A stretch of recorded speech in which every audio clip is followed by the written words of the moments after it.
avez contre l'inflammation, ça va être d'abord le bain dérivatif et la qualité des aliments. Et contre l'oxydation, ça va être essentiellement les aliments. C'est vraiment, même pour le stress oxydatif. Je cite dans la méthode le professeur Montagnier qui parle en 2002, il y a eu un match en Corée entre l'équipe de France et puis les Coréens. Et un laboratoire belge qui voulait vendre des compléments alimentaires a envoyé 2 personnes pour prélever, pour faire des analyses de sang des footballeurs pour mesurer leur stress oxydatif, qui est une oxydation liée au stress. Donc, c'est même plus de la mécanique, c'est vraiment psychologique. Voilà. Mais ça fait un stress oxydatif pour le corps. Et ils étaient tous en stress oxydatif très élevé, sauf Zidane. Et Zidane faisait le miam aux fruits depuis 1998. Tous les jours, il mangeait miam aux fruits, un giga miam aux fruits. Il en avait parlé dans l'équipe magazine, il avait donné la recette. Moi, je fais partie du monde du sport depuis beaucoup d'années. En 86, j'ai fait partie de la sélection. C'est pas pour me vanter que je vous dis ça. C'est pour que vous compreniez pourquoi j'ai une bonne écoute du côté du sport. J'ai découvert en 1986, à 44 ans et 5 enfants et 8 à la maison, que j'étais une très grande sportive. Voilà, j'ai fait partie de la sélection des 12 sportifs qui représentaient la France au Festival de la Plagne. Donc, j'étais absolument éberluée de découvrir que j'étais une grande sportive. Voilà.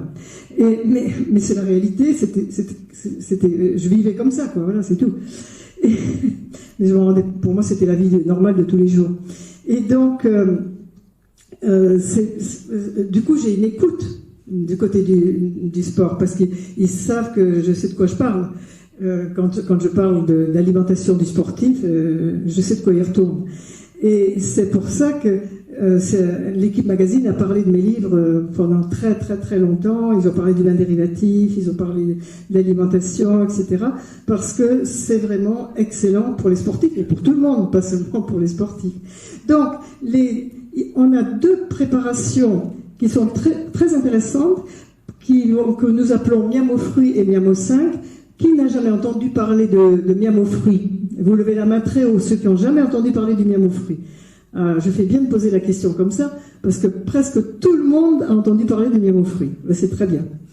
Eh bien, le miam aux fruits, c'est pas un dérivé de cousmine, en fait. C'est le repas originel des êtres humains.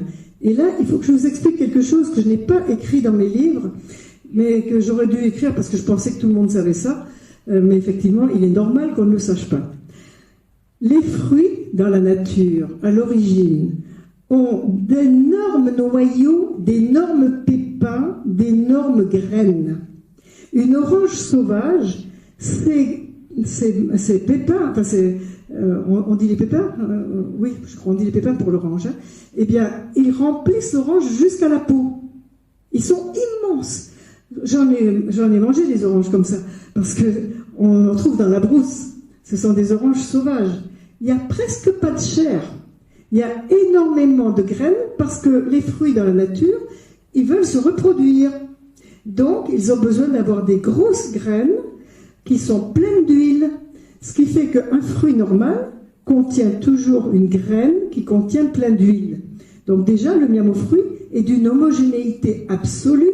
Ce n'est pas un mélange d'aliments, c'est tout simplement un rétablissement de bonne proportion entre graines, huile et chair de fruits. Vous voyez, ce sont les humains qui, en sélectionnant les graines, ont donné plus de place à la chair petit à petit. Mais les mangues, par exemple, en Polynésie, quand j'étais enfant, on mangeait des mangues, il y a au moins 40 variétés de mangues. La plupart des mangues avaient un noyau très gros et très peu de chair autour, et beaucoup de fibres. Vous avez peut-être déjà lu certains des mangues sauvages comme ça. La mangue greffée, c'est celle qu'on trouve dans tous les magasins maintenant. C'est une mangue qui a été sélectionnée, jusqu'à ce que le noyau soit assez plat et la chair abondante. Mais c'est un traficotage humain d'agriculture pour avoir beaucoup de chair. On fait pareil avec les oranges, on arrive à faire des oranges sans pépins, on arrive à faire des clémentines sans pépins. Et actuellement, je suis vraiment outrée parce qu'on est en train de faire des pastèques avec des tout petits pépins. Ces pépins ne peuvent plus donner des plants de pastèque. La pastèque, normalement, elle a des gros pépins, très très gros. Et on peut les faire sécher, et ensuite on peut prendre la graine qui est dedans, la manger, c'est super bon. Et quand elle est fraîche, on peut casser les graines et manger l'amande qui est dedans. Et bien maintenant, on fait des pastèques, malheureusement même en bio, avec des tout petits pépins, et je trouve ça effroyable, parce que le fameux docteur Jean-Marie Bourg, dont je vous ai parlé, directeur de recherche à l'INSERM pendant très longtemps, il écrit que si on mange des fruits et des légumes stériles, qui ne sont pas capables de se reproduire, eh bien nous devenons, nous aussi, stériles. Et il a écrit ça il y a 20 ans. Bien sûr que ça a fait hurler quand il a dit ça, mais il avait raison. Vous voyez ? De même, il écrit aussi que quand on a une courgette qui est de bonne qualité, elle doit se déshydrater avec le temps, mais elle ne doit pas pourrir. Et il dit que si elle pourrit, eh bien nous on fait pareil. Donc, il est très... Une courgette, si vous voyez des courgettes dans les jardins, vous verrez qu'elles ont des très très gros pépins. Tous les fruits et les légumes font tout pour se reproduire. Alors, vous allez me dire, mais alors peut-être qu'on peut manger les pépins de pommes, d'oranges, etc., etc. Eh bien non, on ne peut plus, parce que beaucoup sont devenus toxiques. Et pourquoi ils sont devenus toxiques ? Pour pas qu'on les mange, pour pouvoir se reproduire, tout simplement. C'est la défense naturelle pour pouvoir se reproduire. Je vais vous donner un exemple. Le commandant Cousteau avait montré que dans le sud de la Nouvelle-Zélande, et c'est toujours vrai aujourd'hui, j'ai de la famille en Nouvelle-Zélande et je peux vous dire que c'est vrai, dans le sud de la Nouvelle-Zélande, de la Grande Île, il y a des zones pas habitées du tout. On a d'ailleurs tourné des films dans ces endroits-là, je crois Le Seigneur des Anneaux, il me semble. Eh bien, c'est très très sauvage. Les roses n'ont pas d'épines, les ronces n'ont pas d'épines, parce qu'il n'y a pas de prédateurs, il n'y a personne qui vient cueillir les mûres pour faire des confitures, il n'y a personne qui vient couper les roses pour les faire mourir dans les maisons. Il y a vraiment... la nature n'a pas besoin de se protéger. Et on peut manger les boules de gui et les boules de houx parce qu'elles ne sont pas toxiques, parce que personne ne les cueille à Noël. C'est aussi simple que ça. Mais dès l'instant où il y a des prédateurs qui viennent prendre, eh bien, pour se protéger, pour pouvoir se reproduire, eh bien, elles font des épines, le noyau devient toxique, etc., etc. Vous voyez ? Donc ne vous amusez pas à manger les noyaux de tous les fruits cultivés, parce qu'il y en a beaucoup qui sont toxiques, justement. Pour pouvoir se protéger, pour pouvoir se reproduire. Tout ça. Voilà. Donc, le miel aux fruits reconstitue le fruit tel qu'il était à l'origine, et on y met beaucoup d'huile parce que notre cerveau aujourd'hui a besoin de beaucoup plus d'huile qu'il y a 70 ans.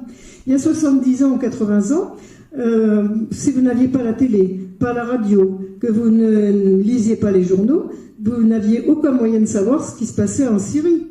Aujourd'hui, même si vous ne lisez rien, que vous n'avez pas de télé, dès que vous sortez dans la rue, vous entendez les gens qui parlent de tous les drames qui se passent à l'autre bout du monde. Donc le cerveau est obligé de gérer des informations extrêmement violentes qui devraient nous faire pleurer à longueur de journée. Et pour nous éviter de pleurer à longueur de journée, il travaille comme un fou. Et du coup, il dépense énormément de sucre et de gras. Et c'est pour ça qu'on est tellement attiré par le sucre et le gras. Sauf qu'on prend le mauvais sucre et le mauvais gras. Vous avez peut-être remarqué que plus on approche du sommeil, plus on approche de la nuit, plus on a envie d'un petit truc sucré. On a envie d'un bout de chocolat, on a envie d'un petit gâteau, on peut même manger tout le paquet. Voilà. Eh bien, tout simplement parce que le cerveau sait que dans la nuit, quand vous allez dormir, même si vous ne dormez que 4 heures, si vous avez été éveillé pendant 18 heures avant, eh bien, pendant les 4 heures de sommeil, le cerveau va refaire tout le travail des 18 heures qui précèdent, mais en accéléré. Il va faire le tri, il va garder ce qui est intéressant, il va éliminer ce qui ne l'intéresse pas, etc. Et il va dépenser énormément d'huile et de gras. Donc si